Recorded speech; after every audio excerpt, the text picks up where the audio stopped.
Hey everyone, it's week 4. We're almost a full month into school, and I want to remind you that we do have some students starting late, so I'd appreciate if you'd go back to that week 1 folder. Remember you did that Your Story assignment, the discussion board, and shared some information about yourself. We have students who've been coming in for, the past 3 weeks, and we'll probably have a few more coming in this week. So I'd really appreciate if you go back and you read about some of your new classmates that maybe you didn't see in there before, maybe that first week when you were in that, or even the second week when you were in that discussion board. And you might be pleasantly surprised to maybe find people that you know in there that you didn't realize were in the class, or just find out information about your classmates. Continue to use that as an area to get to know each other. You can continue discussions in there if you would like. I'll leave that open for at least a few more weeks. I think it kind of dies off after a while and people generally aren't in there making comments, but of course keep everything positive and appropriate. I'll be monitoring it, but just that needs to be said. So when you have time, go in and take a look and see if there's anybody in there that maybe you have shared interests with, and you could leave a few comments, particularly for those classmates who have just come in and nobody's commented in any way because nobody's seen their posts. Okay, so for week 4, not a ton in here, but a lot of these pages, like this Intro to Criminal Profiling, Inductive and Deductive Criminal Profiling, and then Applying Criminal Profiling, each one of these describes a fairly time-consuming assignment. So a lot of the content you need is right there in those description pages, and then you'll be applying that in an assignment right away. So I just want to briefly go over these. The Intro to Criminal Profiling, this one, I think the biggest confusion for students is they just think, well, how much? What should I really be giving you here? Now in this one, you'll be going through a website that has a left column that looks a lot like this. You'll have to scroll down and look for this criminal profiling section, and then these are the 3 subsections that you'll be clicking on. Really, this is to introduce you to this whole idea of criminal profiling.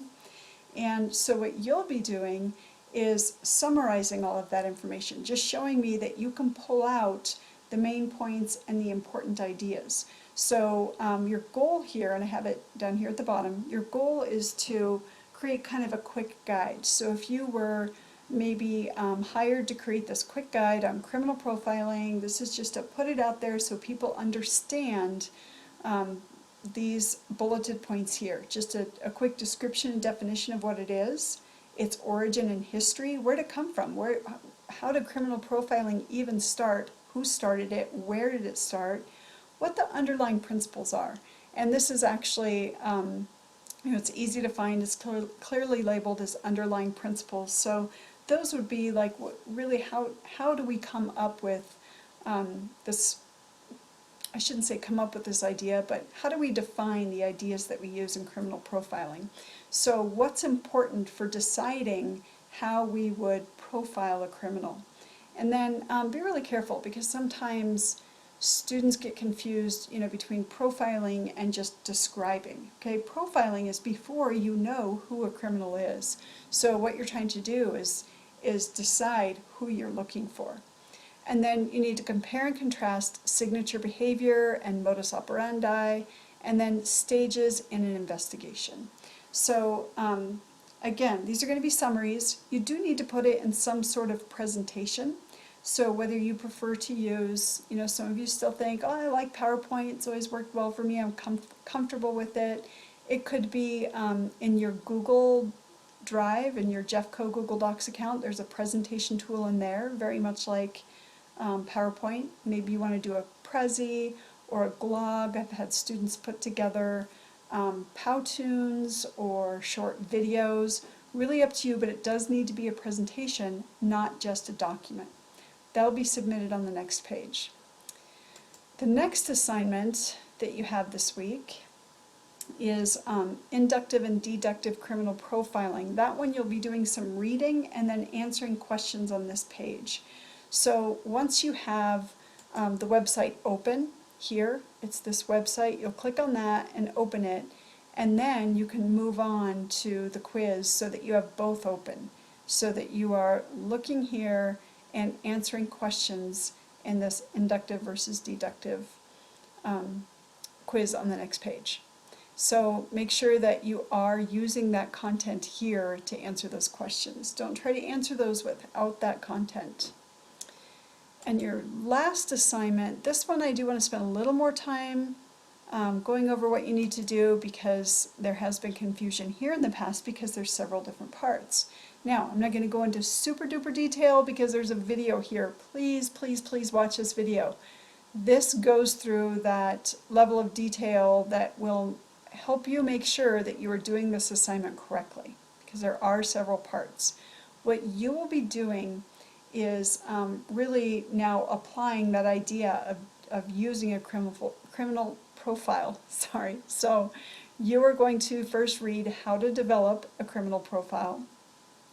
You're going to go to a site on Jack the Ripper. And you know, there are some fairly graphic parts to this site, so you do not have to indulge in all the graphic parts of this site. So just as a warning, some of it you might feel really uncomfortable with. You don't have to click on these links over here that maybe has more than you might want to know about Jack the Ripper. But you do need to read this basic, here in the introduction. And then you also need to familiarize yourself with, let me find it here, the suspects. Here's Jack the Ripper suspects. So this gives more information about each one of the suspects for the Jack the Ripper murders. And then there's a site here, Texas State University. The FBI actually came up with a profile, a criminal profile for Jack the Ripper. So what you'll be doing is writing a paragraph stating who you think from all of these suspects here, which one of these suspects you think might be Jack the Ripper, and why, but you will be using the profile that you find here on this site. So notice in bold here, it says back up your opinion with evidence from the FBI profile. So you're going to have to be really specific. If I don't see evidence there, if you didn't tell me, well, I think it's, I don't know, let's go over here. I think it's George Chapman because, and then you've given me very specific because statements from the profile, then you will not get full credit for this assignment. So you have to actually give me characteristics from the crimes and from that specific suspect that are within the profile that makes you think that that person committed the crimes. Okay, so that person's description from here has to at least somewhat match up with that profile from here. So make sure you're using all of this information. All right, so that is the week, really, in a nutshell. That's it. You have those 3 assignments. Just some reminders. It's up to you how you arrange your week. If you think you can get everything done, in one day, by all means, do it all in one day. If that works well for you, spread your work out. I did post something last week just as a reminder that you do not want to use this area over here. This cannot be used as your daily planner, because when you're in your home screen, not in an individual course, you may not see Sunday because maybe there's other stuff lined up before that. So if you're waiting and thinking, well, I'm going to come in here and just go into, whatever today is, and I'm going to look at what assignments are due, you'll consistently be behind, because that is a full week's worth of work that's over here. So, you can't just click on those in my class anyway. You have to be in the folder to be able to access your assignments. You have to go through page by page. So you absolutely cannot use this as your daily planner, at least not for my class. Maybe some of your teachers have, assignments or something up there every day.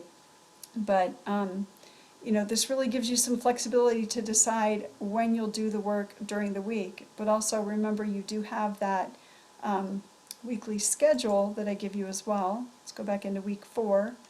In the weekly intro, there is a suggestion, so you're welcome to use this. So I just want to hear from you if you have any questions. Obviously, I want to see you guys using the late work link as well. And that's only if you already have a 0 for something in the gradebook.